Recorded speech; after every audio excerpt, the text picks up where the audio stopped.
Good evening, everybody. Welcome to tonight's ReGen Ag Chat. My name's Genever, and Nick Renison. Would you like to introduce yourself? Yeah, I'm Nick Renison, and we're farming up in Cumbria near Penrith. So we've got a series of ReGen Ag Chats. So this is the first one on sort of making your farm resilient on dryland production, and we'll introduce Derrick and Dave in a moment. But I suppose, Nick, we have to acknowledge that this is the first chat we've done since carbon calling nearly killed us back in June. I know. If we remember, it was a very well, some of the people on the call were there, so hopefully you'll have fond memories, including Dave, actually. Yeah. So hopefully you remember it with fond memories with the lightning storms and tea-related incidents. But yes, and hopefully we're planning to do one in next year, aren't we? And likely to be about the 8th to the 10th of September. Date is to be confirmed, but we're just moving it slightly later in the year. So pencil us in if you're interested in coming up to Cumbria in early September. Yeah, I think we were just blown away by it was just everything. The week before the event was probably my worst week ever. But the event, and it was just, I think it was beyond what we hoped for by a long way, wasn't it? It just was everything. It was the vibe, all our speakers. Greg was just amazing. He kind of gave us his all really. And it's just something to grow on for next year, which is happening, isn't it, Liz? Yes. Hopefully, if we say it enough. Yeah, that's true. Years time. So we don't want to clash with Groundswell again, and also the Highland show. So we're thinking we're going to do it second weekend in September. That's what we're thinking, isn't it?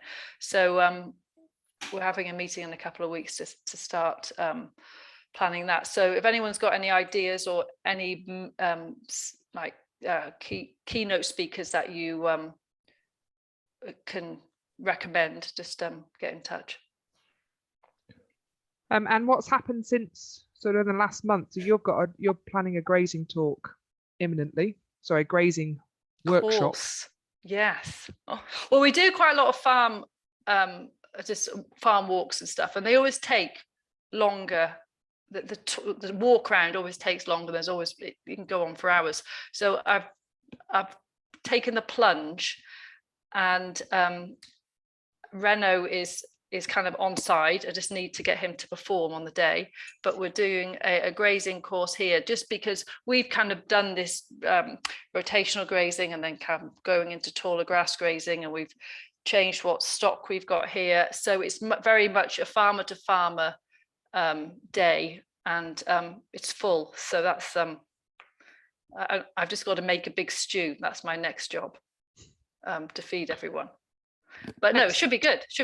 But I just feel slightly guilty tonight because we're talking about dry weather, and up in the northwest, we probably had the most perfect summer we've ever had. It's kind of rained at night and sunshined in the day, and we've got loads of grass. But in 2018, we got obliterated by the drought. So I'm all ears, Derrick. I suppose, and part of the reason why we're doing this series is last time I went up to Cumbria, which was middle of July, was in that after those two really hot days, so 2 40-degree days near me. My cousin's combine had caught on fire on the Monday, and on the Tuesday we had a grass fire that took out about 10 acres. So that sort of at the time was quite an emotional response to this. It was a very stressful time, and I wasn't at the farm for the grass fire. So part of this, and then obviously a lot of the conversations I've had with farmers in the last few months has been, what do I do about the dry? What are options? So this is sort of, and that's why I thought it was important just to put a series on. I've worked with Dave before on some lucerne, and we've done a webinar for part of the Innovative Farmers with Derrick, and so I just thought with Derrick's experience of dealing with these sort of conditions, it was just a perfect opportunity. And I think we just had a quick word with Dave before we started. When it is dry, it can last for months, and it is super stressful, and all you talk about and think about is the weather, and that's not good for you, but it's not good for anyone around you either. And I think, and I'm doing a few meetings now, which is doing a lot in most places the rain has started to come, and it's in June, and hopefully we've got a month or so of growing before the winter. But part of it is now capturing what decisions were made during that period and what between that worked and didn't work. And I suppose it's trying to make sure they're stored in your memory banks for if this happens again. But in a lot of places, this is the third dry summer out of 4 years. So this is not a unique situation. The uniqueness was the length of time, and it came out of a dry winter. Anyway, we're rambling. Right, so we'll make a start on tonight's main chat. So first up, we've got Professor Derrick Moot, who's based at Lincoln University in NZ. And so he's here, and he's going to do slides for about 20 minutes just on some presentations he's been using in New Zealand, and just talking through sort of myth-busting some of the challenges around soil carbon and organic matter and some of the ReGen principles. And then once we finish that, we'll also have an introduction from Dave, who is a mixed farmer with his dad up in North Norfolk. So Derrick, are you happy to make a start, and we'll go from there? Sure. Can you hear me well, Liz? Yeah, that's fine. Yep. Okay. And I've titled this Science to Challenge Management because I think sometimes we forget that actually the basis of our agricultural systems is science. And so I look at science to challenge management both in this talk at a planet level, but also at a paddock level. So if we want to understand and be able to challenge, speak to the forces of power, we actually have to have a basis in which we're talking. So that's the basis of the information that I give to farmers. And it's interesting, you're dealing with dry, but you've also got some areas next to she's been wet. That's New Zealand. People's vision of New Zealand is often green, but that's only half of the country. That's the west half of the country that generally gets a very UK type of climate. The eastern side is dry, and by dry I mean they expect no rainfall for somewhere between 1 and 4 months, 5 months a year. So that's a normal situation for the farmers on the east coast of New Zealand. But what I want to do in this talk is just go through some of the principles about where we've gotten to in our agricultural system. So what is science? Look at the global food production and regenerative agriculture and its history. Focus on the soils component, which is a strong component of it, and its relevance for pastoral systems, and then finish by talking about the principles of grazing management and why we have strongly been encouraging farmers to just get away from set stocking, and talk about the principles of why that happens. So the first thing is to recognise that science is pretty important, and it's the only way that I can speak truth to power, because there are a lot of products on the market, there are a lot of people on the market giving advice, but a lot of it isn't science-based. So we try and ensure that what we're talking about has an evidence base. I use this photo, which some of you may recognise. It's the Challenger space shuttle blowing up in 1986. And Richard Feynman, who was probably the most well-known physicist beyond Stephen Hawking, did the investigation into this. And he said the people who know how things really operate are always at the bottom of organisations. And I look at that from our agricultural systems and say, I think it's the same. The farmers and practitioners who know how things operate are actually the people doing stuff. But we're often being advised by politicians and the media of what we should be doing. And these people don't really have any idea of how things operate. So it's important that we maintain that science basis. And also to remember that politicians tend to talk with lobbyists and not scientists. And politicians are all about winning arguments. They're not actually about understanding the truth or evidence. Politicians in our country anyway, and I've seen a few of yours, generally want to win an argument. They've got a legal background and they're interested in winning the argument, not necessarily the truth. So the argument at the moment is that the global food system is broken, that we've got hunger, poverty, obesity, an over-reliance on fertiliser and pesticides, and environmental degradation, animal welfare, and we need to have political and economic change. And it's easy to throw that mud and some of it will stick. But is it really true? Let's have a look at what agriculture's done. So here's the population of the planet. And I want you to keep an eye on about 1960. Because that's, I was born in the 60s. And there were about 2.5 billion people on the planet, 1960. And we fed them by increasing the area of arable land. And what we did was basically cut down trees. That's historically what the population has done to feed people. We've cut down trees. And in the 1960s, most of us understand the Green Revolution happened. Now, the Green Revolution allowed us to continue to feed people without actually having to cut down more trees. And so there is this issue that we have of our intensification is supposedly bad, but actually what that intensification has done is enable us to feed the 7 or 8 billion people that we have on the planet. And, you know, many of you are mixed cropping farmers. If you look at the last 2 points on my graph there, you'll see the green squares are the amount of nitrogen that's being used globally. And you can see that sort of flattens off in the last 2 points, but the population continues to increase. And so you just see an increase starting to occur in the area of arable land, and that's the Amazon being cut down. So there is this real trade-off that we've gotten to a point of our yields, particularly from arable, being increased by the use of nitrogen and irrigation. And we've been able to feed people. And the debate is really about deforestation or intensification. And this is an age-old debate of how we feed 8 billion people, how we look after the planet. It's not new. This is something that's been going on for a while. But people tend to forget that, you know, historically we cut down trees. We cleared Europe, we cleared the UK, we cleared New Zealand, the arable land. If we don't do that, then how are we going to feed people? And just to put that in perspective, the amount of arable land under cereal production hasn't really changed since that 1960 period.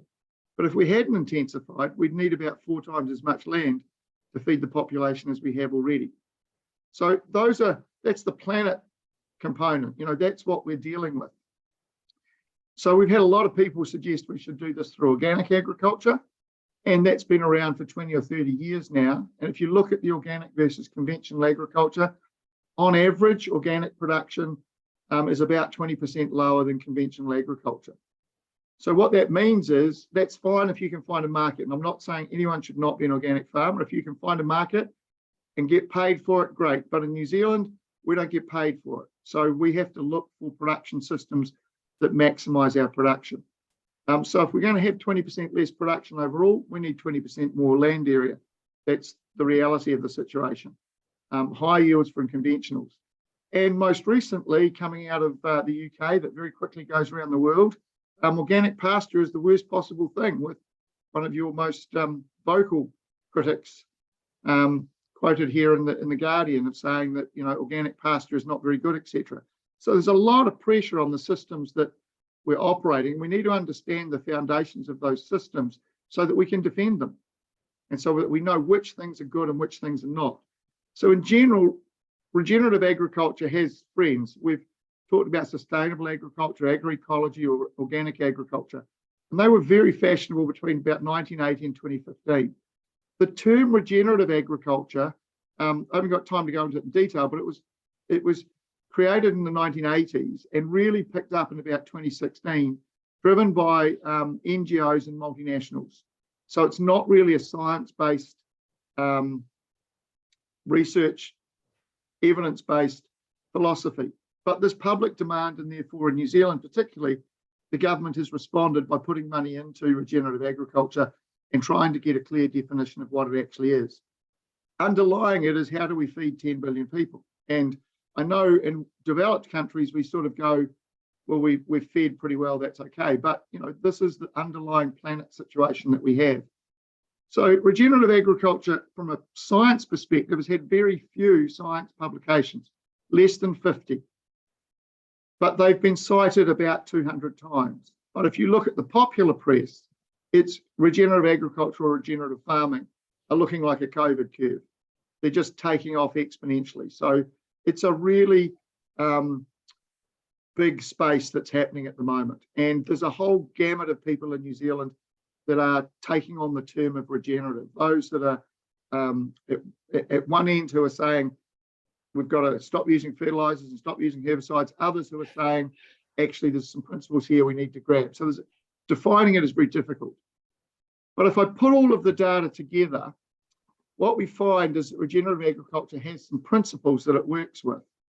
And those principles tend to be at a planet base. Here I've got them in green. So regenerate the system, reduce environmental externalities, improve the ecosystem. All of these things in green improve nutrient cycling. From a profit perspective, economic prosperity, and from a people perspective, improve human health. And if you look at those publications, when we break them down, we can actually find how many of them mention these terms in those publications. But at the farm level, regenerative agriculture has had a lot to do with soil. And the activities that are mentioned are things like minimising external inputs and mixed farming, mixed tillage, minimising tillage, crop rotations, manure and compost, perennials, and other soil activities. So I'm going to concentrate on the farm activities in this talk and say that some of these are just too big to cover in 20 minutes. So there are some things that we would very much like to promote that I think regenerative agriculture and conventional agriculture have in common, particularly in New Zealand and maybe less so in the UK, where you've had a distinction between your cropping and your arable. You know, the areas of the country that do it have been quite different. But in New Zealand, crop rotations have been a very big part of our arable and our pastoral. It's very integrated. We use cover crops and minimum tillage. The use of glyphosate creates a problem for some regenerative agricultural farmers, but not for others. Controlled traffic is something we'd be advocating. Getting soil organic matter into the system for nutrient cycling is important, particularly in cropping situations, and obviously minimising soil erosion. So, and then for us, livestock integration is very much a component of what most of our cropping systems do anyway. So we'd encourage and promote these aspects of what for us are conventional agriculture, which are being promoted as regenerative. And if you think about the US, where it's cropping, some of these things don't sit so easily in their situation. But in our situation, these are very common parts of our normal arable and livestock farming. And there are some crises that regenerative agriculture is trying to work out. And the term soil health gets used a lot. And my soil science colleagues, half of them say we should never use the term, and the other half say we should. So it's difficult to get a definition, but there's some things we need to recognise about soil health. When forests were cut down and transferred to arable farming, the level of soil organic matter was reduced. So once you take forest and create arable, you reduce the total level of soil organic matter and soil carbon. But if you take that forest and put it into pasture, which is what New Zealand predominantly did, then your soil organic matter and soil carbon actually increase. Because although a forest is a climax situation, it's actually doesn't have a lot of soil carbon. It has low soil organic matter and low soil carbon. So the key thing to remember is that soil organic matter is not soil carbon. And I want people to understand that distinction, because often these terms get used interchangeably, and it's important that we understand the difference. If you think about a pasture or a crop and you take the stubble, once you plough that stubble in, or you've got the stubble or the litter, and you can still see that it's a leaf or a stem or it's a bit of root, that's litter. Once it's been incorporated and the worms have had a go at it and the bacteria have eaten it down and it's humus, then that is soil organic matter, but it's not soil carbon. Soil carbon, as a soil scientist talks about it, is actually only the carbon molecules that are attached to the soil particles themselves. And that is the only part of the soil carbon that is permanently stored in the soil. All the rest of the carbon disappears. So if we take, for example, our stubble and we plough that into a paddock, then we will have a microbial mass that will get into that stubble and it will eat it and it will release carbon dioxide. And remember, all of this plant material came from carbon dioxide, so it was fixed from carbon dioxide. So carbon dioxide plus water, we got sugars. Now, the microbial mass is eating those sugars and releasing carbon dioxide. As we go on in the system, then it starts eating that intermediate fraction. And so the microbial mass doesn't really change, because the microbial mass, the types of organisms in the soil will change as they have to eat different types of compounds in the soil, but the total mass of them won't actually change very much. And then that intermediate fraction gets broken down and from our litter, it ends up going back into carbon dioxide, back into the atmosphere in weeks or months. And then there's this resistant fraction that people often talk about, but it will become soil humus, and then over time, it will also be degraded. And the contribution of this slower composition to capturing carbon is actually very limited. As a carbon capture and carbon storage, soil humus is going to give us some years, but is already generally reasonably high in pasture-based soils and obviously lower in cropping soils. So it's only the carbon that is actually attached to the mineral particles of soil, that is soil carbon. And people measure that over decades. That takes decades to build up. And our pasture soils here in New Zealand, and I suspect your pasture soils in the UK, are actually already very saturated. If you've had a good rotational grazing system, then your soil carbon levels will actually be rotated. So the decomposition of that humus can then take time, but it's only a very small fraction of the total input that goes into the farm system. If we get it wrong and we get too much organic matter, too much carbon, we can actually get this thatch, which will stop nutrient cycling.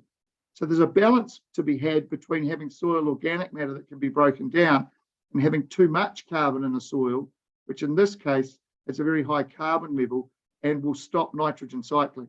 And given nitrogen is the most important nutrient for growing feed and growing plants, if you have too much carbon and you get this sort of a situation, then you lose the ability of nutrient cycling. So carbon storage is saturated in many pastoral soils, and it's low and temporary in cropping soils. Soil organic matter can increase the release of nutrients, but only if those nutrients are limiting. The nutrients don't up well, they must be replaced. So what we remove as meat and milk or grain actually has to be replaced.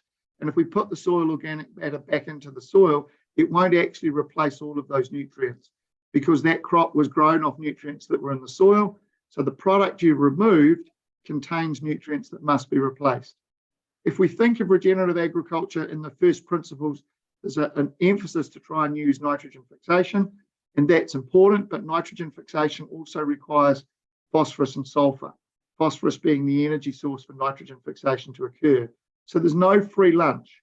If you want to get your nitrogen into the system through nitrogen fixation, about 20% of the carbon made in any given day, so 20% of the photosynthesis will be used as sugar to feed the bacteria to enable them to fix nitrogen. And the law of the most limiting says that it doesn't matter how much sulfur or calcium we have, whichever nutrient is limiting is going to be the one that affects our yield. So that's pretty much what happens is the bucket will empty or your yield potential is limited by your most limiting nutrient. And this is seen here in an experiment that I did with corn. And you can see the corn here is not looking very good. This has got an Olsen P of 6 or a very low phosphorus level. But I want you to look at the interrow here, because when the student came to see me, this interrow was actually his biggest concern. In the high fertility area, he had a lot of weeds. Those weeds were actually clover. And so you can see from these two slides the difference that the phosphorus has made in the ability to grow legume. This is looking a bit, they're looking a bit wilted because we'd actually sprayed them with herbicide to try and get rid of them out of the interrow. But the phosphorus is really important for legumes. It's the energy source. So the other thing to think about, regenerative agriculture talks about a biodiversity crisis, but there's no evidence that our soil biology, particularly under a pastoral system, has any problem with biodiversity. There's 1 billion bacteria and a teaspoon of bugs. So there's not a lot. At the species level, there's an emphasis on having multi-species pastures rather than monocultures. And there's some evidence to suggest that that can be useful. And then we've got to also think about it at the paddock or landscape level. So, and we've got an issue with those of us that are in developed countries dictating to what's happening in developing countries, where there's a lot more, food production is actually about survival. It's not about luxury consumption or dining. It's very much about life. And so we've got to be sure that any messages that we're giving into developing countries actually make sense. And remember also that the best land is already being used for agriculture, and in New Zealand we're losing some of that under urban development. So feeding people is always going to be important. Is this monoculture good or bad? Depends on what you're trying to do. In New Zealand, we've been advocating this biodiversity within a landscape. So here we've got lucerne planted in the deep soils, and we've left the shallower soils with the native scrub around the outside, and said we can intensify some areas and leave other areas. The biodiversity that regenerative agriculture proponents advocate is from these plots. And these plots are actually growing in Switzerland, and they've never seen an animal graze them. They've been cut and carried. And so the European emphasis on this sort of thing really relies on being paid for the diversity of species that you have, rather than for the product that you produce out of it. So we've done quite a bit of work in the early part of last century. We had mixes in New Zealand that had huge number of species. And we basically went through over the last 50 years and got down to using 3, maybe 4 species in a mix. And we've subsequently been doing some work on combinations of species. And this is an experiment we've been running at Lincoln recently, where we had monocultures of ryegrass and plantain and white clover and red clover. And then we had all possible combinations of the species together as 2 species mixes, and then all possible combinations of them as 3 species mixes. And then we had a 4 species mix. And you can see once we got beyond a grass, a herb, and a legume, we never got any yield increase. And we've repeated this work with up to 6 species, so every possible combination of 6 species. And we come back to once you have a legume, a grass, and a herb, you basically have, for your environment, you have the maximum production from quality and persistence perspective that you're going to get. So we do run pastures here, such as this monoculture of lucerne, and I advocate using this, particularly in our dry environments. And you can see the animals here are quite comfortably eating that lucerne. And one of the reasons for that is that what we're trying to do is grow animals quickly. And this often gets forgotten when people are talking about the impact of agriculture on the environment. This table is one I use to explain that if you have an animal that's got to grow from 25 kilos to 35 kilos, then if it's growing 100 grams per head per day, it's going to be on the farm for 100 days. And because that animal, just like you and I, has a maintenance requirement, it's going to consume 1,300 megajoules of energy. And it will excrete 303 grams of methane per kilogram of product that you produce. If we can grow that animal quicker, so it's growing 300 grams per head per day, then it'll be on the farm for 33 days. It'll use half as much total energy, and its methane production is much lower. So there's lots of trade-offs in how we look at farm systems, and often people don't do the balance of the whole system. They'll focus on the soil but not the animal. They'll focus on the animal but not the soil. We've got to look at the total system to be looking at how we can most efficiently reduce our impact on the environment. So what we've been advocating recently is for farmers to look at areas like this for satellite farming. We've got a small area of intensified feed that you can bring animals onto to grow them quickly and get the lambs off the property as quickly as possible. But you're not trying to develop the other areas around it because it doesn't make sense environmentally or economically. And over time, the New Zealand sheep numbers have declined, sheep and beef numbers. But since 1990, our total greenhouse gas emissions have reduced by about 30%. That's methane and nitrous oxide. And that's been done by increasing our lambing percentage. So we've lost about half our ewes, but our lambing percentage has gone up from around 100 to 130%. And our carcass weight, so how heavy the animals are, has gone up as well. So when we're killing an animal, it's gone from a 14 kilo to an 18 kilo carcass weight. So over time, the emissions from our sheep and beef sector have reduced, in this case, from about 1 kilo of methane per kilo of carcass weight to 0.7 kilos of methane per kilo of carcass weight. And that's predominantly been through better feeding of the animals. We feed the animals better, the ewe is in better condition, she has twins. the lambing percentage goes up. I'm not carrying as many ewes through the winter. If I'm not carrying as many ewes, I'm not producing as many greenhouse gas emissions. The other thing to always keep in mind, and keep an eye here on 1960, is that the stones are certainly being thrown at the agricultural sector. But if we look at what's really driving greenhouse gas production, it's fossil fuel. Here's coal production globally, this is crude oil, and that's natural gas. So since about 1960, as the population's increased, our use of fossil fuels to increase energy production, electricity consumption is huge. This is globally. There's nuclear, and it was interesting today to read that Germany have actually stopped closing down 2 of their nuclear power plants. Personally, I think that's a good thing because they had a reliance on natural gas. So obviously a small war in Ukraine has caused some major global repercussions. And there's renewable energy. So despite a lot of talk about renewable energy, and in New Zealand, 80% of our energy production is from hydropower, so we're very renewable. Globally, it's still a very low component. So we've got to remember that there are many areas where regenerative agriculture and conventional agriculture see eye to eye, and we need to promote these.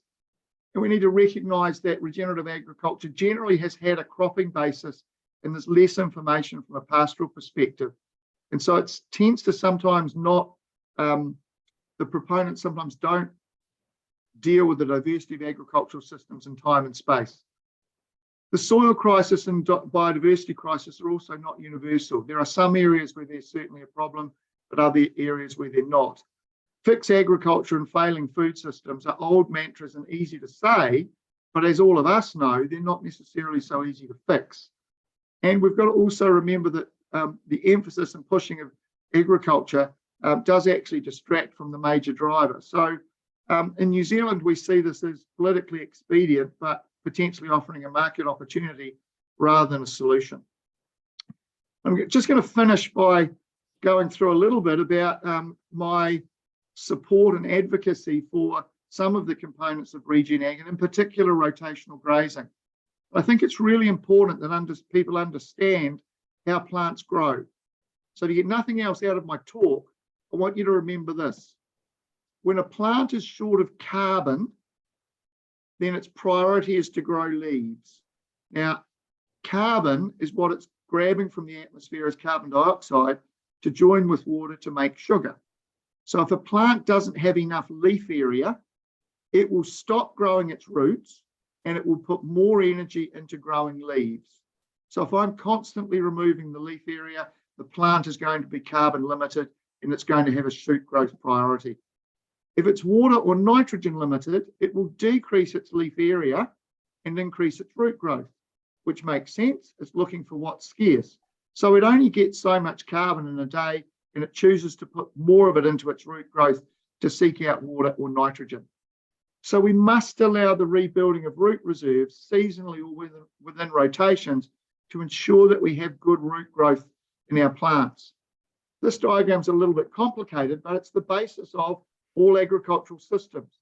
What it says is that our yield is based on how much light we have available from the sun and how much of it we capture through the leaves, and then how efficiently we use it.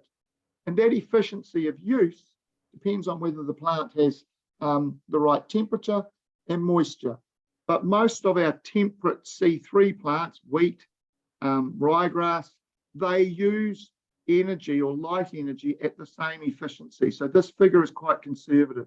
So then it becomes all about how much light did I capture? Because I can't really change how efficiently I used it, but I can change how much I capture. At the end of any given day, let's say I've got 100 kilos of dry matter, which is 100 kilos of sugar from photosynthesis, then the leaves demand some and the stems demand some and the root demands some. And the plant has to work out where to put those things. Now, if it hasn't got enough to grow leaves, it stops putting it down here for the roots and puts it up here for the leaves.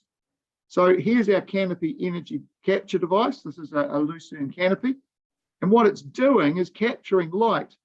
But the key point is we need about 3.5 meters of green leaf area index, 3.5 meters of leaf per metre of ground to intercept 95% of the light. So I want you to think about that. If you've got a table in front of you, if you put a tablecloth on that table, that's a leaf area index of 1. So if you've got a covering just across the ground of 1 metre of green leaf area, you're only intercepting about 15% of the available light. Because leaves can sit upright, and as they sit upright, they expose more of their surface to the sunshine, and we can actually capture more light. And that's what rotational grazing allows us to do. If your cover is short, then you're not capturing all of the available light. With lucerne, we know that underground biomass declines from the spring to the middle of summer. This is the southern hemisphere, so this is my spring in August, going through down to January. And then in the autumn, it recharges. And so we know that the lucerne plant is reducing its root volume to grow its shoots in the spring. But in the autumn, it does the opposite. It prioritizes its root growth over its shoot growth. So the carbon is transported to the roots, the nitrogen is transported to the shoots, but it changes its priority in the summer. This is Fraser Avery, Doug Avery's son, and knowing this has allowed him to set stock his animals on his lucerne in the beginning of spring, and then he starts his rotational grazing. But in the autumn, he gives his plant a rest. So what about grasses? So here's St Andrews in Scotland. This is the most intensive set stocking you could possibly have. They cut these greens once or twice a day. So the impact of that is those plants are always carbon short. They're always short of carbon. Mow the lawn every day, you're short of carbon. So they basically have no root structure. And you end up farming, or in this case, running the green hydroponically. You've got very little roots because the whole time the plant is prioritizing leaf growth. And if you've got very little roots, you can do this, but the greenkeeper's got to make sure that he's got plenty of water and plenty of nitrogen to put on, because there's not much root exploration looking for those nutrients and looking for the water. So this becomes an issue, and you end up with brown top or bent grass being the most important grasses on these golf courses. And a lot of our farmers in our hill country have this brown top or bent grass because of excessive periods of set stocking. And so their root systems become very limited. Ryegrass, the same thing happens. Ryegrass needs 3 green leaves before it recovers. And if we graze too early, we don't allow that recovery to occur. And so over time, our shoot and our root both decline, and our productivity of our pasture declines. And our farmers keep talking about our ryegrass being less persistent, but it's actually the grazing management that's causing it, not the plant itself. The plant can be nitrogen deficient. In this case, it will be when it's nitrogen deficient, it's trying to grow roots. If it's got water or nitrogen stress, it'll try and grow roots. If it's got both of them, so this is your drought, then you haven't got as much carbon to fix because it's dry, and eventually you end up with pastures that look like this, and you lose both your shoot and your root system, and eventually your plant is under such stress that you're running on empty. So how do we deal with that? Well, these are my last 2 slides. From a dryland perspective, we minimize set stocking. That increases our water use efficiency, and it increases our rooting depth. We grow tap-rooted species. We use winter annuals like subclover that will take advantage of that winter season and grow early in the spring to allow us to lamb. And we use nitrogen if necessary in the spring to increase cover to ensure that we're capturing, but that we've got decent cover. We've got a leaf area index of 3 to maximize light interception. And we have flexible stock policies. So we have people have reduced their number of ewes, so they've got some cattle that they can trade with. And we identify the high yielding paddocks, as I showed you in that satellite farming, and use those for very high quality forages. In particular, using your appropriate legume, whether that's red clover, white clover, lucerne, and managing it. In the summer moist, which is probably more common for many of your farmers, again, minimizing set stocking, or you'll end up with low quality grasses. As it gets dry, and for our dairy farmers, this is a big issue because remember, our dairy cows are outside year round. When it goes dry, they have to adjust their rotation lengths. What happens is they speed them up when in fact they need to slow them down. You need to continue to graze at a 3-leaf stage, recognise that nitrogen or water are becoming deficient, and increase the rotation length by using supplements. The other thing they're starting to recognise is that ryegrass is the most limited of those grasses because it's the softest. It's the one that requires the most care in its management, more than tall fescue, more than cocksfoot, and certainly more than brown top. So that's pretty much the basis that I've got. I'll stop sharing. I'll probably overpowered people with information, but hopefully you got a few questions out of that, and you've got it recorded so people can have a look at it at their leisure at some other time, Liz.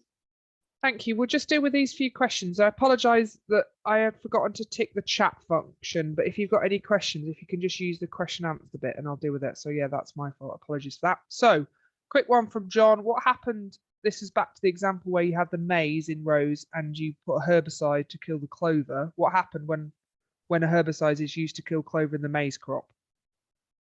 I'm guessing. Sorry, you just broke up and I didn't hear the beginning of that question. I was wittering.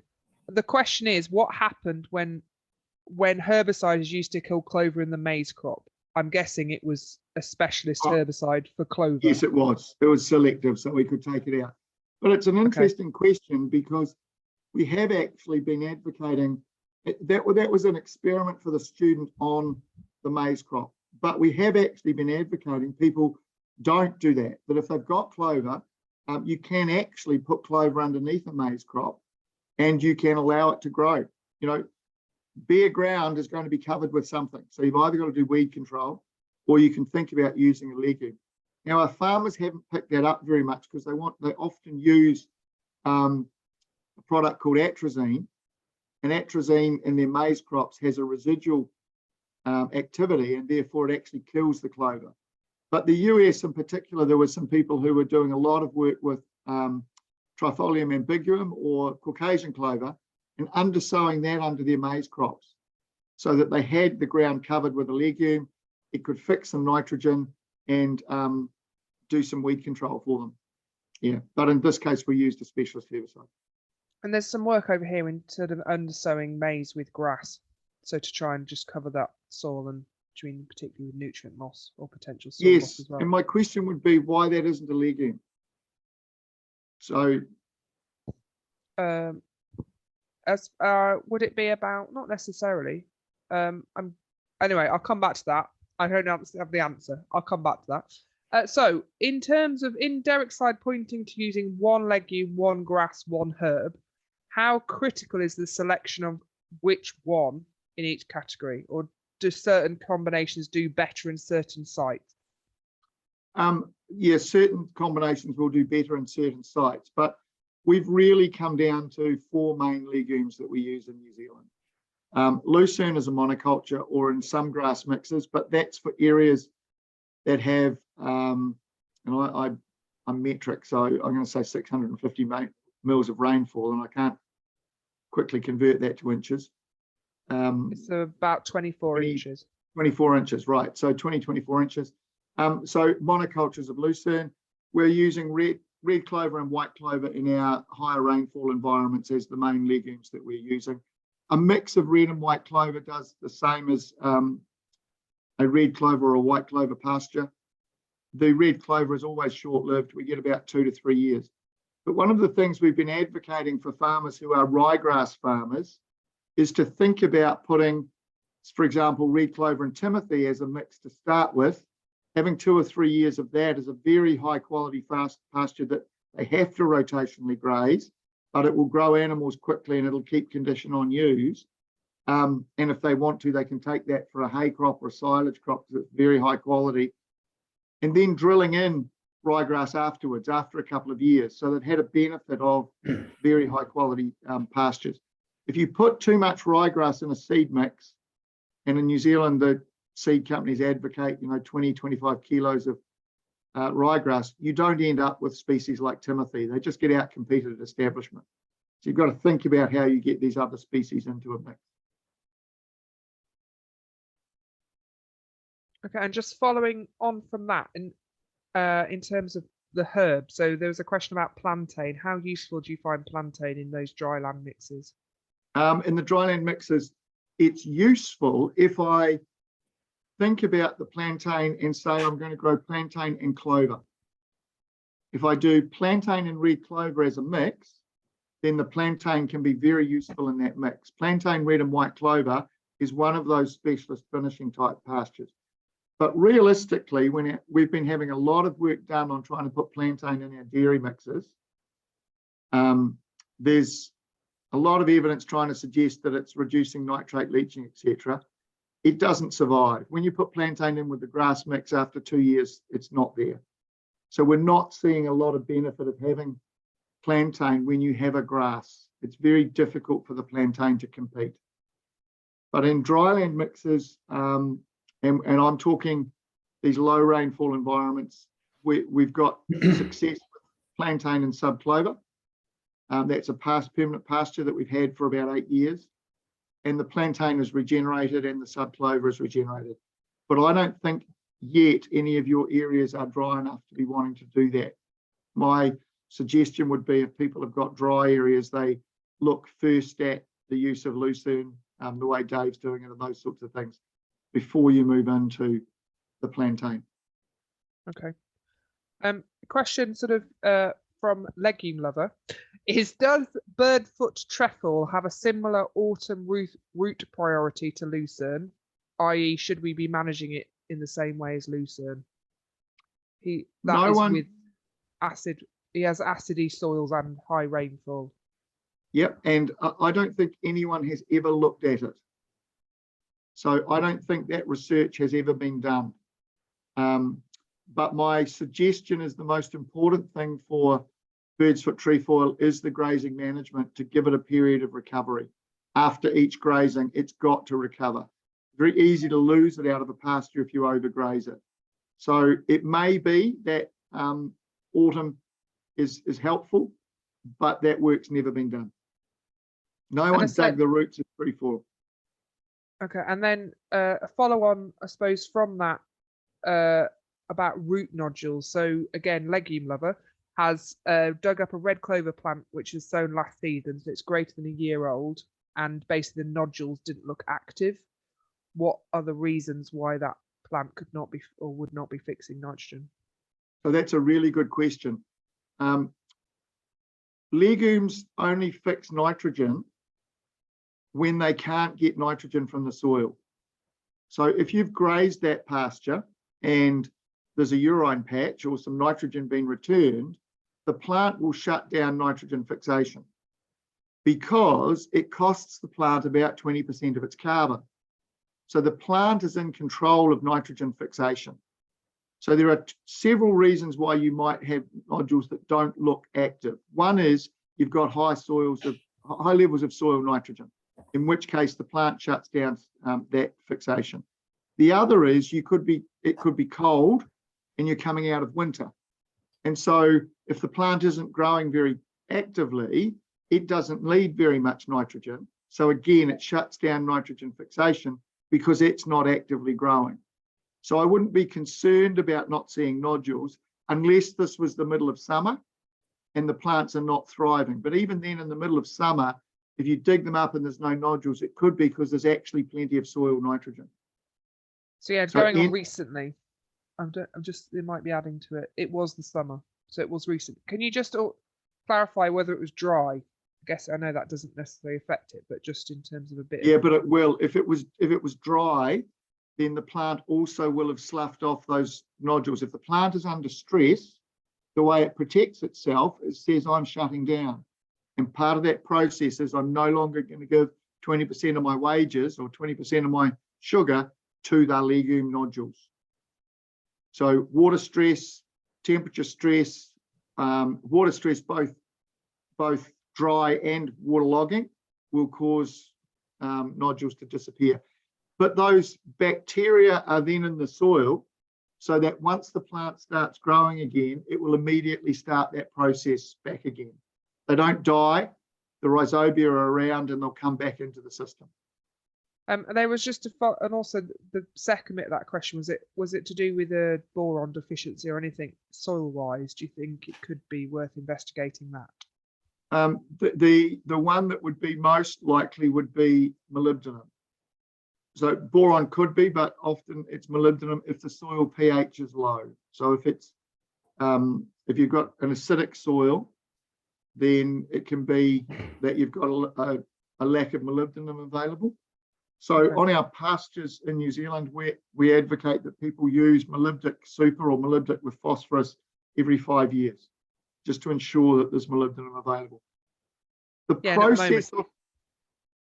Sorry, it's considered generally it's considered a very negative thing to have in soils because of its copper influence with copper. But again, it's something for them to look at, isn't it, in terms of just checking levels? Absolutely. And we went through that, the molybdenum copper interaction and the problem for animals.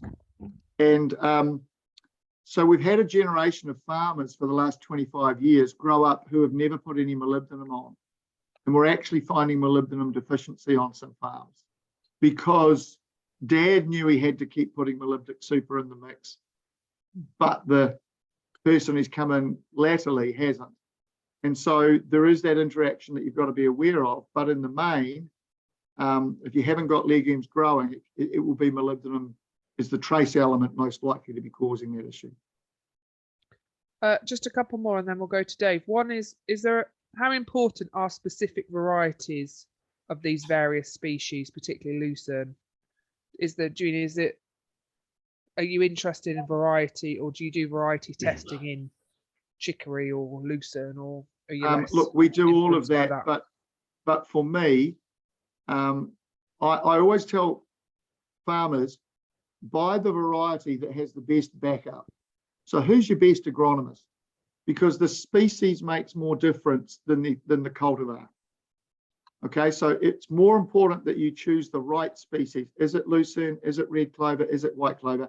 Than it is the type of lucerne that you purchase. Because generally the people that are selling a product have done a reasonable job of producing that cultivar. Where do you buy your petrol? Whoever's got the best coffee. So for me, I tell farmers in New Zealand who gives them the best agronomic advice afterwards on how to manage that plant. There's very little difference in the cultivars. New Zealand's a very small market, so we essentially, apart from ryegrass and white clover, everything else is imported, and so it's all come from the US. If it's alfalfa, it's come from the US or Australia. Everything else is pretty much imported. Very little plant breeding is done here. I have Ian's helped me out on the maize point, which you've basically sort of agreed that it's to do with a lot of that is to do with to prevent nitrate leaching in quite sensitive environments. So I'm guessing more nitrate from clover may not be ideal. So on that, and then last question for now, Jan Ledoux. So he fully agrees with you on the optimum leaf area index of 3.5. How does this square with the advocacy of tall grass grazing in some ReGen systems? Well, it doesn't. And so this is where you run into an issue. And so I absolutely advocate taking off in any pasture. You have about 2.5 tons of leafy material. So if I grow 4 tons, 4,000 kilos of dry matter, and I eat 2.5 tons and I leave 1,500 to be trampled into the ground, that's going to become organic matter, but it's not productive. The taller herbage becomes, the more fiber it has. You can still put animals into that pasture and they will still select the best leafy quality part of that pasture and get very good intake. But the question becomes, and it's a very good question, it's easy to illustrate for lucerne. I can grow lucerne that's 40 centimeters tall. If I grow 40 centimeters tall, what's that, about 2 feet? Half of that will be stem because I need structure to hold it up. It's the same with a leaf in a grass plant. The taller it gets, the more structure, which is fiber, you need to hold it up, so the lower the quality. Now, if I put animals into my 40 centimeter tall lucerne, they can eat the top 20 centimeters, which is all very good leafy. But if I make them eat the fiber, they're going backwards. And so that's the issue with getting too tall a herbage in a regenerative agricultural sense. And I've seen it in South America, where they had advocacy of big mobs and long tall herbage, and they've done low rainfall environment, they've done damage that will take 30 years to recover, because they've got so much carbon that they will never break it down. It's a low rainfall environment. So what's happened to many of our regenerative farmers who went into a regenerative concept is they've realized what this means is leaving higher residuals, but also going in at a higher cover, but not extreme. So they've come back from the original concept that was brought to them from the US, and have come down to, my hands are struggling to lift it off the page, but they've come down to, this sort of grazing management, very much what our dairy farmers would be doing in their rotational grazing. They've come back to that management as being important. The key component being leaving some residual so that you have some leaf area to recover quickly, rather than grazing it very hard and taking it all off. Okay. We will come back to that, but I'm just conscious of Dave. So I'm going to introduce Dave, or he can introduce himself. Dave, tell us about yourself. What do you want to know? Yeah, so I farm with Dad up in northwest Norfolk. We start. Go on. No, numbers, land type, that sort of thing. Or sandy loam over chalk, high pH. We lamb about 1,100 ewes. That's including ewe lambs. Lamb, everything is ewe lambs. It doesn't raise a lamb as a ewe lamb. We don't keep it. We're a multiplier for a ram breeder. Farmed to New Zealand for a little while. Been back home for 6 years. And so in terms of rainfall, you'd be what, 20 inches, wouldn't you, generally? Yeah, we vary from sort of 26 to 30, I suppose, in a wet one, but we haven't had one of those for a while. And you've got a mixture of lucerne on farm. You've also got some diverse mixes, but so just in terms of interested in particularly this year, your experiences, let's start with lucerne. How did you get on? Yeah, good. Stayed green all year, which is the only thing. How did we get on? So we just needed more of it, really. So the farm is basically, to this point, we've had enough lucerne to raise our ewe lambs and triplet bearing mixed age ewes. It's like high demand stock class, because in a normal year we manage with a lower class of stock on what we're growing. It's easier to manage. So yeah, and we've it's just the classes of stock that haven't. So the ewe lambs and the triplet bearing ewes have been absolutely fine this year. It's just the other sheep on stuff that struggled a bit more. We've just had to manage a little bit differently than we would have normally. We've only dropped back sort of 20 grams a day for our average. But it's just looked browner. Whole lamb crop. Yeah. And then in terms of so the diverse mixes, but again in that very dry, that very hot dry, they struggled as well or some species. Yeah, legumes sort of kept going, but so we went from what we would normally be sort of 2 to 3 day shifts, sort of 25-day round, to 1 or 2 day shifts and a 35 to 45 day round. That would be what we would normally do on the lucerne, where we start set stocks, like Derrick was saying, for lambing, and then it's just a catch up while it's growing fast in the spring, hoping it doesn't get away from us too much. But so, and then we just it sort of happens organically, but with the lucerne, we sort of extend by a day each round, 8 paddocks, 3-day shifts to start with, then 4, then 5, it just sort of happens. So it gets its rest in the autumn without sort of really trying. Benefit of that is you're weaning ewes that are in good nick, so you don't have to sort of prioritize feed for them.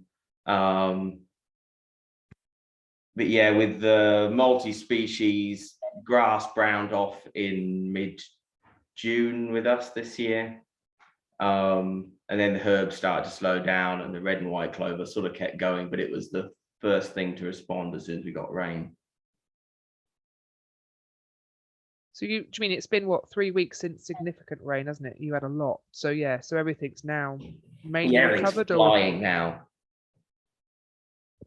Okay. And lucerne wise, so you the field we did the trial with, or you did the trial with, that's going into wheat, isn't it, this year? But you are establishing potentially bigger areas. It might be a change of plan, because it seems to have. I was thinking that it was getting a bit sparse, but it actually looks all right. So we might leave it in for another year. We've put another 18 hectares of lucerne in. Rotationally, we would put more in, but it's just got to fit in with the arable and everything else, and we will get there. And I suppose Derrick, sorry, it was Derrick's point about satellite farming. Just a quick question for Dave before I go, in terms of what proportion of your farm area or grazing area is in these more specialist crops? I have to do some maths. It's kind of, yeah, but it's a kind of tricky answer from where we've come from. So when I came home, we didn't have any livestock integrated into the algal rotation. Soil's pretty depleted. We're essentially losing our topsoil on the top of our hills. And you could see that when we were still ploughing at the top of the hill, that deepest furrow was curling over white chalk, and at the bottom of the hill it wasn't. So we've probably got, from where we will be in 5 to 10 years time, I guess we've got an inflated amount of pasture and animals in the rotation, just because we're trying to get things to a place where we can reduce cultivation and yeah.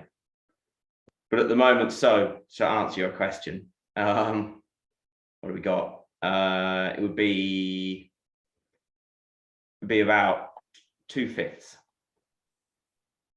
2/5. 40%. Yeah. Okay. But it's sort of supercharging your pretty rotation. Unscientific. It's just happened. Yeah. But this is supercharging, isn't it? So potentially you'll drop that area, those areas maybe might drop. Just depends where the money leads us as to whether growing corn or lambs or beef, or in what proportion it is, and the efficiency between the period of time we need to be in pasture and period of time we need to be in cereals before we start to see it dropping away again, I guess. Okay. Thank you. Sorry, Derrick, I interrupted you. No, look, I just wanted to pick up on some of the points that Dave made, because I think they're really well made. He's got his triplets on his lucerne. He's got his young livestock on his lucerne, and that's 2 very important classes of stock to be on there. So it's not just having a specialist crop, it's also what you do with it. So having the triplets, they're trying to feed 3, so that's a pretty important thing. Your ewe lambs, you probably can't really emphasize how important it is to have those, if they're rearing a lamb, they're still growing themselves. So it's important that they can continue to grow, and they'll only do that if they're on lucerne. And so we call those hoggets. But to be able to mate hoggets, to be able to mate ewe lambs, they have to be on good quality feed their whole life. So that's what's happened in our systems, like the Fraser Avery, Doug Avery's property that I showed you. Those lambs are born on lucerne. They only eat lucerne, so they can be mated as hoggets, and then they're on lucerne again as they're lambing. The other point Dave made was that the ewes are in better condition when they come off at weaning. And that's really important in a dry system, because often we sacrifice the ewe for the lamb. So you end up trying to grow the lamb and stay on and don't wean her very early. I mean, she's losing condition, and then it gets dry. And you haven't got any feed to put anything back on it. But if she's already maintained that condition because she's had good quality feed during lactation, then she's much easier to manage over a dry summer, which is what Dave was alluding to. If you've already got the condition on the ewe at the end of the lactation period, she's much easier to manage through a dry period because you're not having to tupper or get feed into it coming up to mating. Yeah. The other part, it just trying to, it's the ewe condition and trying to get that growth rate in the lambs. So then at weaning it at least gives you some options as to what you can do. Because when I first came back and we'd wean skinny ewes and have a lot of lambs that we couldn't get rid of, just wheels fall off a lot faster. And then it takes a lot more feed to get those skinny ewes back up rather than just maintain them. 100%. Yep. And one of the things we find is that we had one of our ewes called a Coopworth ewe, and she's very fertile. So 200% lambing is not unusual, but she can't grow, her lamb doesn't grow more than 300 grams per head per day. But the ewe buffers her. So the ewe will either be putting on weight or losing weight, depending on the legume content of the pastures during lactation. And so we couldn't push her lambs to grow more than 300 grams per head per day. But if there was more feed or more legume available, then she stayed in much better condition. If there was less, she actually lost condition before we saw a drop in the lamb growth rate. So she's sacrificing her condition the whole time to try and maintain the maximum growth of the lamb. And that's the bit that, from a systems perspective, you don't see immediately until you've had the experience that Dave's had, which is, oh, these ewes are actually in good condition when I get to weaning. They're not skinny ewes that I'm having to put condition on. And that's a really important point of having a high legume diet during lactation. And since we've been having the ewe lambs on the lucerne, we've got about 30% higher scanning in the two-tooths. Derrick, you've mentioned Doug Avery a few times. Can you just tell us the story that we spoke about the other night? Because I know he came over here, actually talked in Penrith when he did this resilient farmer tour. And I guess there's people on the call who are familiar with him, but can you just tell us that story? Which part do you want, Nick? Well, a brief bit of all of it. A brief bit. I was a young lecturer. I was doing a series of lucerne talks. I ended up in a vineyard. It was very hot. At the end of the talk, most people left, but about 20 of them approached me, and I thought, I'm going to get eaten here. And there was one really agitated farmer to my left. And so I went round and answered all the questions to everybody else, because this agitated guy was really going to have a piece of me. And so they could all leave. And then this guy looked at me and he said, so you want me to graze lucerne? And I said, yes, I want you to graze lucerne. And he said, we've been grazing lucerne, we've been growing lucerne all our lives. We haven't been grazing it with ewes and lambs. And that was it. That was the end of the conversation. And about 5 years later, I was in Marlborough, and my mother-in-law said to me, oh, I've just met this farmer, you know. It's a guy called Doug Avery. He said you saved his life. Now, this is very good for my status with my mother-in-law. I sort of went up a few notches at this point. And I rang Doug and said, hi, I'm, Derrick Moot. And he then invited me out to the farm, and we started dealing with some of the issues that he had with his lucerne. It hadn't been a success immediately. I mean, I think Doug's story is very, very empowering, because he talks about his failure, that he went home, he started grazing lucerne, he had used dye, and they got bloat and they got red gut, and he did everything possible wrong. And his wife was the key, really. She's the hero of that story. He said, I want to leave the farm. She said, no, you just dig a bigger hole, get rid of them and get back out there. And so over the next 10 years, whenever I went and visited my in-laws, my wife and the children would go and visit the in-laws, and I'd go out to Doug's farm and we'd sort out what his challenges were and questions were. And I'd go back and do a bit of research, or I'd give him the answers to what he was seeing on farm. I give him the scientific reason for why what he was doing was working or why what he was doing wasn't working. And so then he went out and promoted the system because he said, I've had all this free advice. It's worked for me. It should be able to work for a lot of other people. So why wasn't he grazing it? What? Well, he was, but most New Zealand farmers had been told that you don't graze lucerne until it gets to 10% flowering. And that was what the management was when I came back. I actually spent 2 years in Britain in the early 90s, and I worked on climate change. And I came back to New Zealand and no one was growing lucerne, and I tried to work out why. And it was essentially because although it grew very well, it was always cut and carried. So they cut it, they made it into hay, they cut it, and then they'd feed it to those ewes that Dave's trying to, skinny ewes he's trying to put weight on through the summer. And I'm going, why aren't they grazing it? And it was because they're waiting for 10% flowering. And so we took the plant to pieces. We dug the roots, we looked at the whole plant and what it was doing. And we worked out that all our management had come from the US cut and carry system. So, you know, they grow alfalfa, they cut it, they send it to the dairy sheds in the Midwest, or they put it on a boat and send it to China. But there's very little direct feeding of it.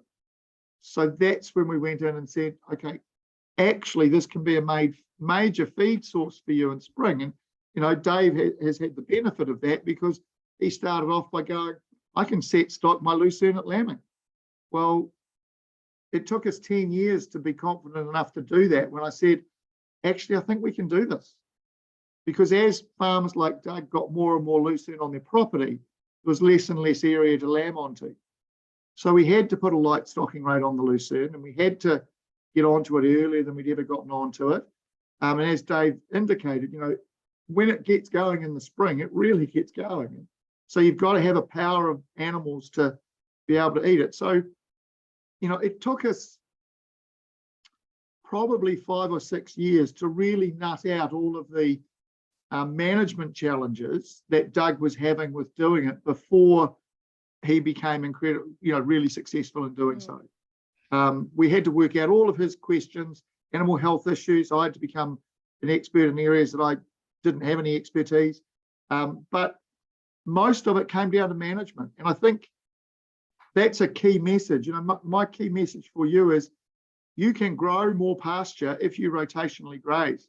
It's not a new widget.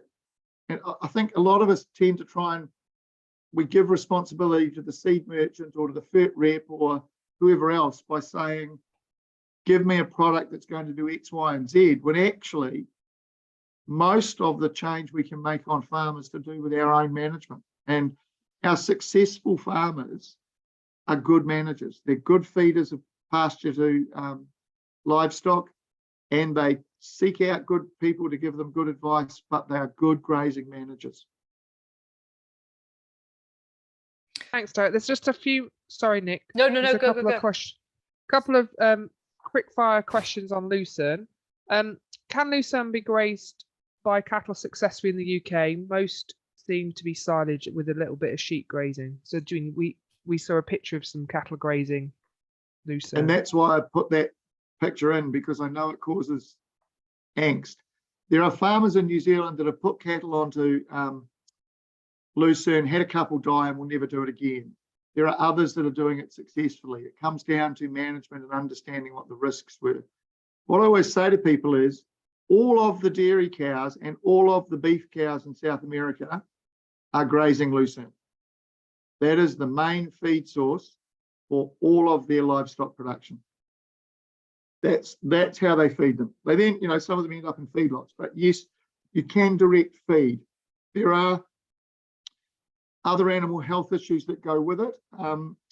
So when Doug or Fraser is putting cattle into lucerne, if it's very early in spring and it's very lush, they may mow. So just go in ahead of the animals and mow 30% of the paddock, so that the animals can't gorge. So you make sure they're full when they go into a paddock.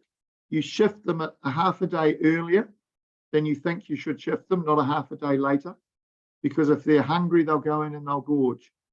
And Salt is important. Dave, do you have salt available to your sheep? Yeah, Yep. use mineralized salt and like Himalayan pink salt. Yeah. Yeah, I'm sure the sheep don't care whether it's Himalayan pink or just keep mineral. throwing it at them as much. Just keep putting salt out there because lucerne stores sodium in its roots. Therefore, it's important that sodium is made available to the animals at the same time. So yes, you can graze cattle on lucerne, but it's knowing the animal health issues and how to deal with them is the key. And the key one is they've got to be full. You've got to keep animals full and shift them early. And then do they put anti-bloating additives in the water or boluses or anything? Yeah, they can. Sometimes they'll do both. But on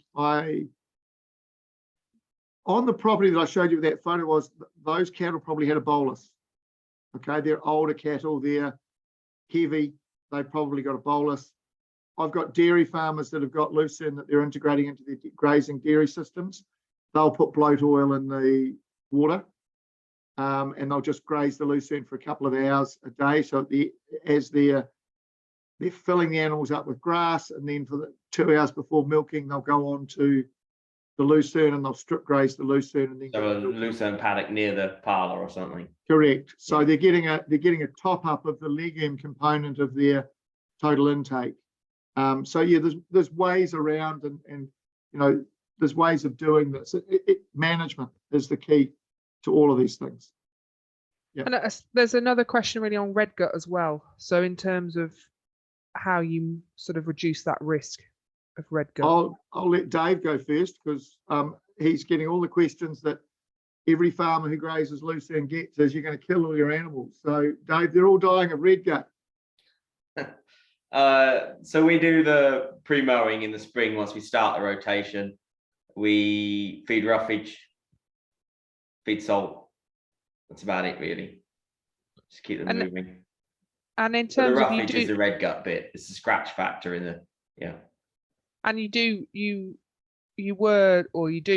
clostridial vaccination, don't you, for them as well? Yeah, we did that routinely anyway, but yeah. Okay. Yeah, we probably get into the lucerne lambs probably a bit quicker. Derrick, question. Do you have major deaths? Do you have major issues? Not at all now. The only problem that we see is photosensitivity in the lambs. Don't see any red gut, we don't see any losses above, any other grazing, whatever we do. Yeah. Okay, and that's why I wanted Dave to answer, because it's often a reason that people will think that they're going to get all these animal health issues, but actually there are ways of overcoming them, and he just outlined them beautifully. So those are the sorts of things that we dealt with Doug when we said, we haven't ever done a trial on whether pre-graze mowing reduces red gut. No one's ever going to fund me to do that, but it seems to work. So we just say do it. And what we're talking about with red gut is rapid passage of high quality feed into the hind gut, and it causes a lot of digestion, and then the gut twists. And so it's fatal. So what you're trying to do by pre-graze mowing is not allow animals to select the leaf component. They have to then also eat some of the stem. And the stem is then that fiber that goes into the system. So pre-graze mowing is just a lazy way of putting roughage out. But it's more important because if I traditionally people would say put some hay out with the lucerne. The difficulty with that is that the hay might be lower quality than the lucerne, and the animals will always choose the high quality feed.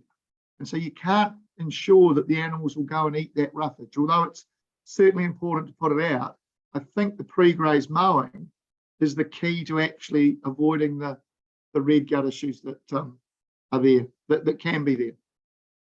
And you get a tiny residual every now and again doing it as well, which aesthetically. Yes. Yeah. Derrick, in wetter areas, so that's 850 mil, where pH is lower, e.g. about 6, would you choose red clover over lucerne as high quality feed? Is the key trade-off longevity? Yes, that's the key trade-off. I would try lucerne first. If I've got a free draining soil, I would try the lucerne first, because I do have people who are 850 mil rainfall, and often people talk about their average rainfall. But what really matters is how much rainfall that you have that's what I call effective rainfall.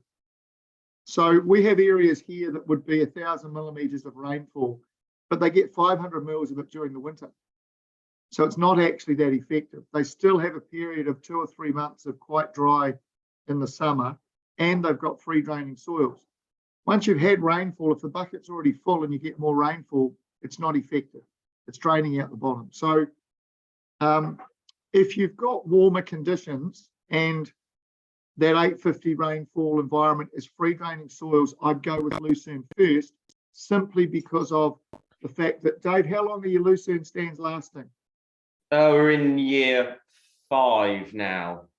So, and it looks a bit tired during the summer, but that's just because the rotation was getting shorter, not longer, because we were fairly extreme conditions, but it was still there. But after it's had a rest now, I've got everything off it, it looks just as good as it did, 2 years after. So you're going to get at least 6 years out of it. So my point is that I'm then discounting the cost of establishment and fertilizer over a 6-year period, whereas with a red clover pasture, we'd be lucky to get a good 3 years out of it.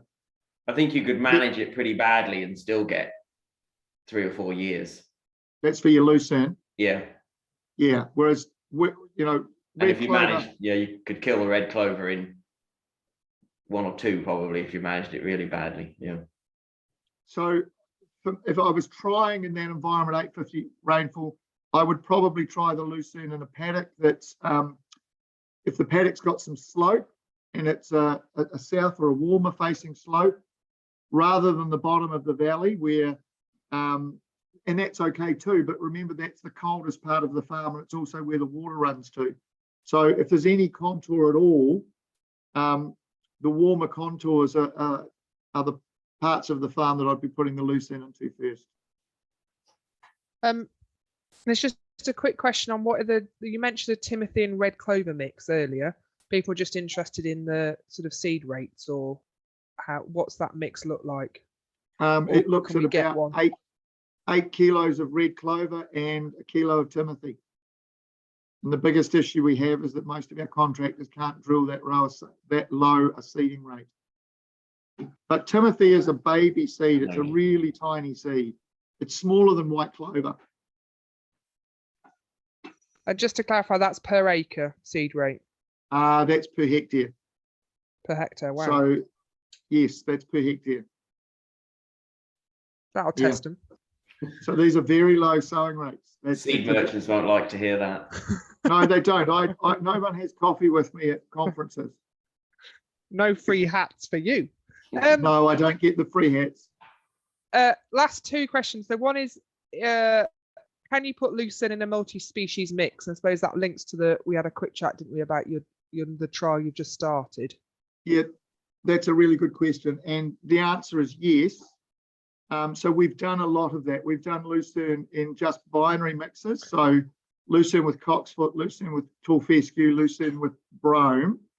And in all of those cases, after about 3 years, the grass dominated because the grass grows over the crown. So there's less stimulation of new shoots to come away.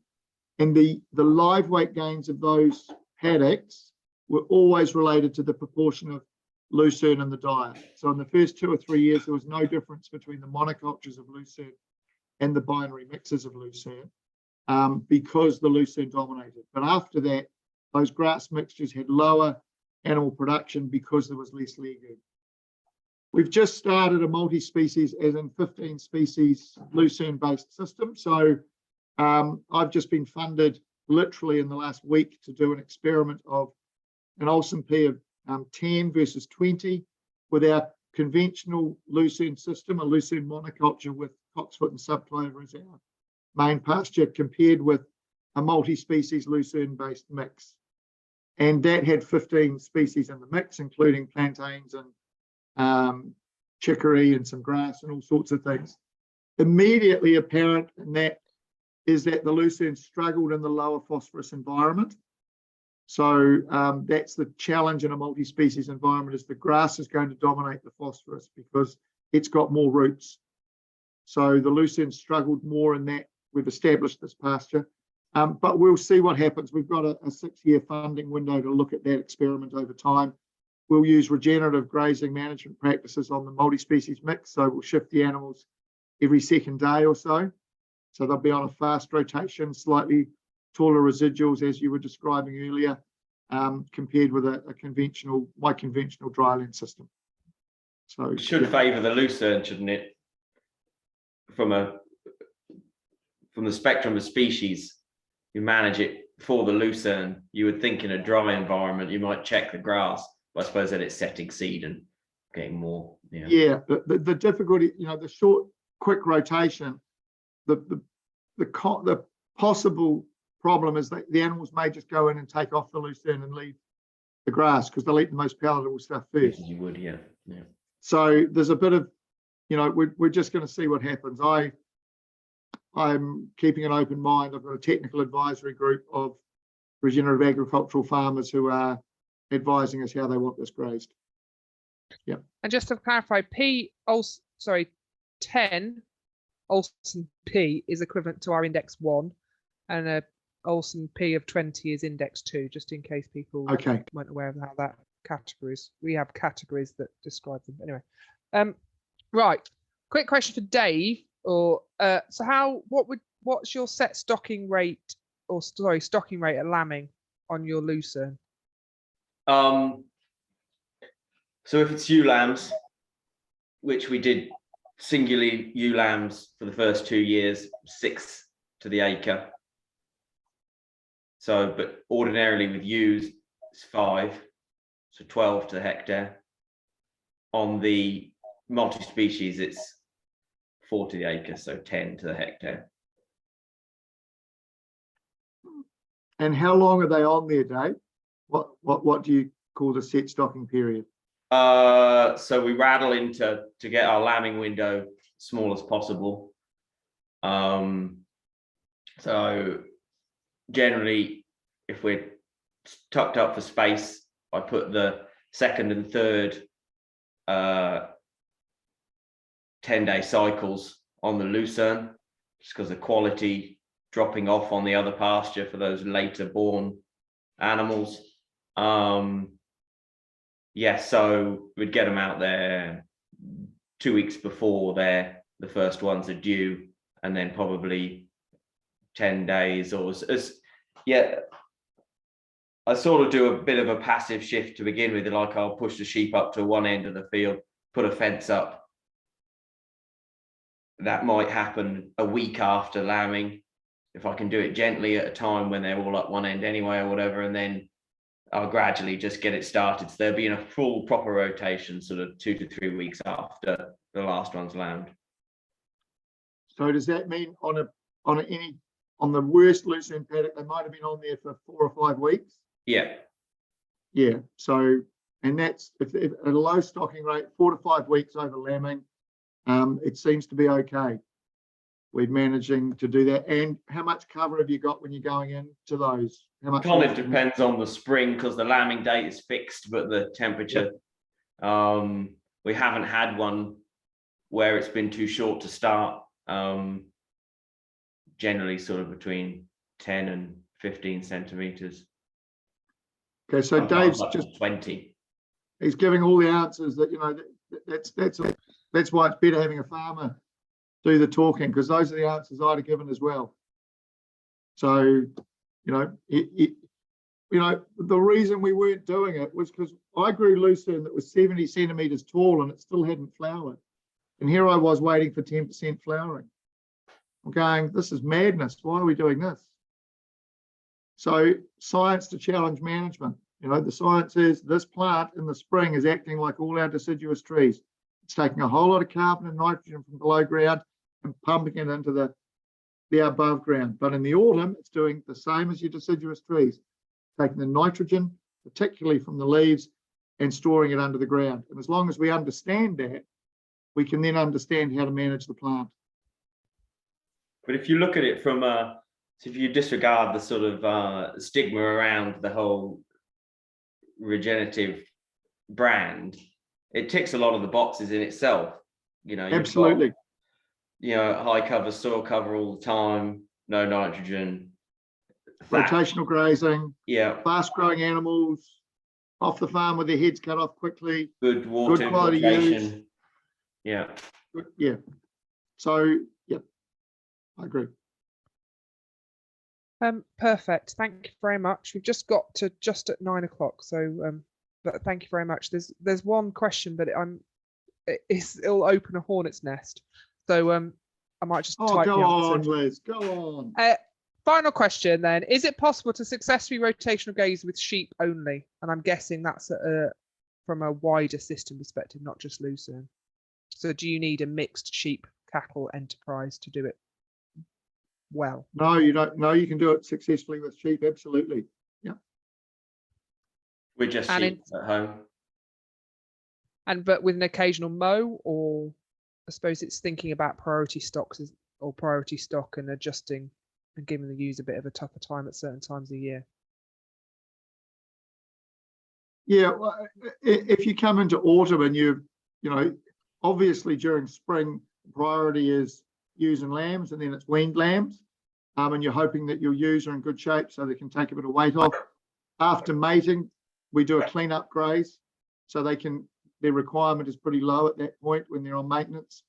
So absolutely no problem with a sheep-only grazing. So you've got to remember, our animals in New Zealand are outdoors every day of the year.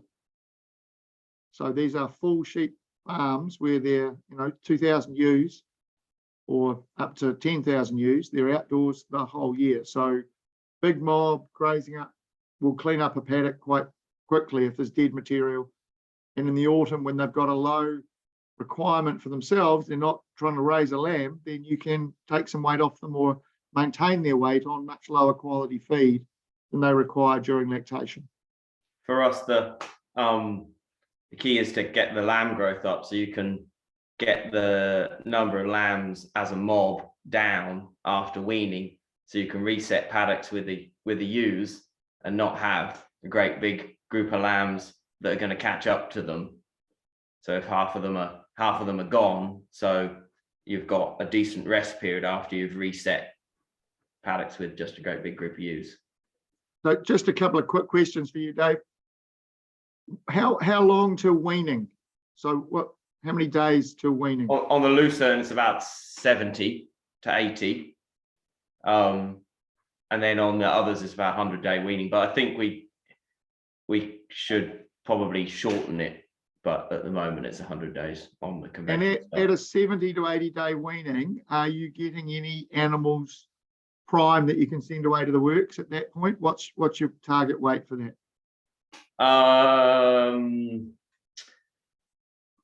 So we try and get plus sort of 330 to 360 grams a day. Found that they start to get a bit more photosensitivity going on the longer they're on it. So those ones that are 70-day, if we wanted like 17, 18 kilo carcasses, we probably could send them. But most of the time we send and that gives you that option at that point if they've grown at that sort of 350. But equally, if it's a decent year, we can put them onto something else, like, I don't know, a brassica cover crop that we drilled in the spring to finish them on that last little bit, and then put a different group of lambs, say like our bottom end out of the rest of the lambs, so we know they're going to be on there for another 70 to 80 days to allow them to transition and it be worthwhile. Yep, cool, great answer. So you've got flexibility by having them grown so quickly. Yeah, so if you needed to, you could dump that whole class of stock as 17 kilo carcasses, and then use your spring brassica stuff for other lambs or something. Yeah. But your slight challenge is because of the multiplier, aren't you? So you're holding stock slightly longer than you would. Yeah. So it would be killable, but you're keeping it until it's moved to the Yeah, like our average weight of our 200 and whatever, 220, 250 tuck lambs was like 51 or something kilos. Wow. Yeah. So they're eating a lot of food. But this year has been good. It's given me a bit of an emphasis to get rid of animals quicker. Sold ewe lambs about 2 months earlier than we ordinarily would do. We still get the same money for them. So. Okay. So it's like a strategic, this idea of, it's like, I would describe it as the 3D game of chess. It's like a constant movement and it's having lots of little all the systems. different crops. And that's what it gets complicated with having lots of different classes of stock, because you've got lots of different little rotations going on. It's been much easier being a dairy farmer and just having one big group of animals. Yeah, Before we open that can of worms, I'm moving on. But thank you very much, Dave and Derrick. Nick, are you all right in the rain-soaked Cumbria? Is this all very strange? All of our piglets got out in the middle of that chat, so that's why I have to go. No, but I'm talking about pigs. I know there is the odd pig farmer on the call who grazes pigs, and I don't want to go down this alleyway because we haven't got enough time, Derrick. But yes or no answer to can lucerne do pigs? No idea. Oh, okay. There you go. And the other thing is, Liz, how rare is Dave? It's quite rare, but for other reasons as well. So there's handfuls of people grazing lucerne in the UK. For the project we did with innovative farmers, we did doing part of that. Apart from COVID, intercepted some of it, but it was trying to get that group of people together.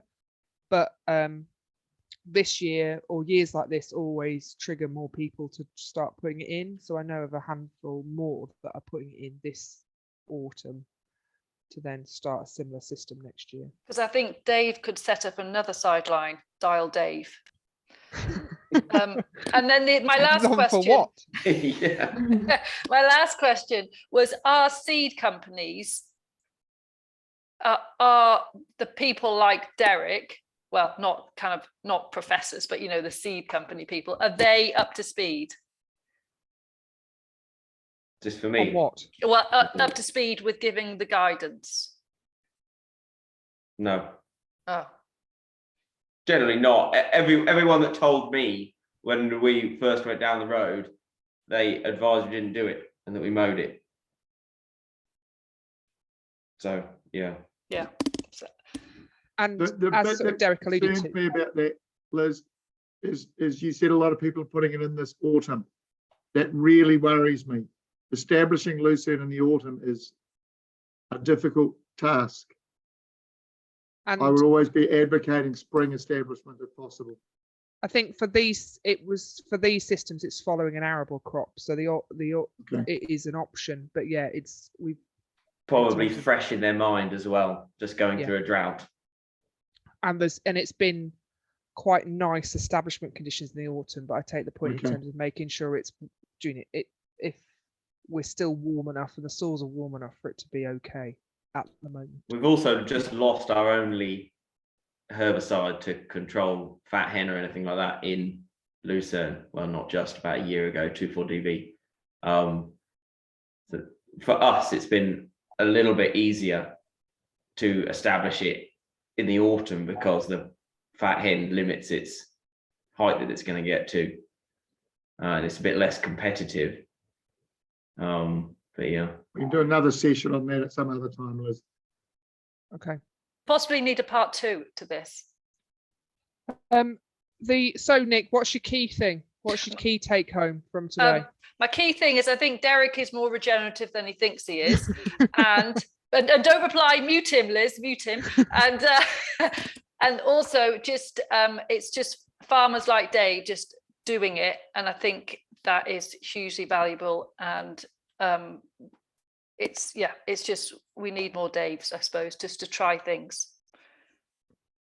But I would argue we almost I can't think of a researcher in the UK who's working like Derrick from a system-based perspective that's answering questions from and with farmers rather than trial plots. Yeah. But on the regenerative front, no one is banging on our door to do it. That's on the grazing. I think that the grazing side, we're surrounded by set stock farmers, and no one said, and no research organisation said, can we come and do a project on you in comparison to others as far as water infiltration, biodiversity, all that kind of stuff, because there's no money in it, possibly. But we need to quantify some of the heat, the argument against the heat again. There is a project ongoing on mob grazing, so tall grass grazing versus conventional rotational grazing, to answer a specific question that's come out of DEFRA. But that, for me, it's scratching a surface, isn't it? But it's not answering the system-based approach that we need to. It's just comparing those two slightly different grazing systems. Yeah, but thank you. I've loved it. Everybody else has. Oh, Leggy, Lover and me are getting on well this evening. Anyway, on that note, thank you very much, Dave. Thank you, Derek. Thank you, Nick. Thanks everybody for joining and some great questions. And we'll see you. We've got another one booked in, and that'll be looking at silvopastoral systems as a way of dealing with drought or more resilience, particularly on tree fodder. So can we use trees in certain situations? That's on the 10th of October. So I'll send some details out about that. Within that, we've also got someone who is studying the mineral content of trees. So looking at that. So in terms of how trees can add particularly cobalt at certain times of the year to systems. So that's on the 10th of October. So thank you very much. Before Neris kills me, Dave is having an event on the 5th of October. If you're interested, if you go to the AHDB event site, it's listed on there. So Dave is an AHDB monitor farm, and he's having an event on the 5th of October if people want to go and see his system. Thank you. Thank you, Derek. Thank you, Dave. Bye. All the best.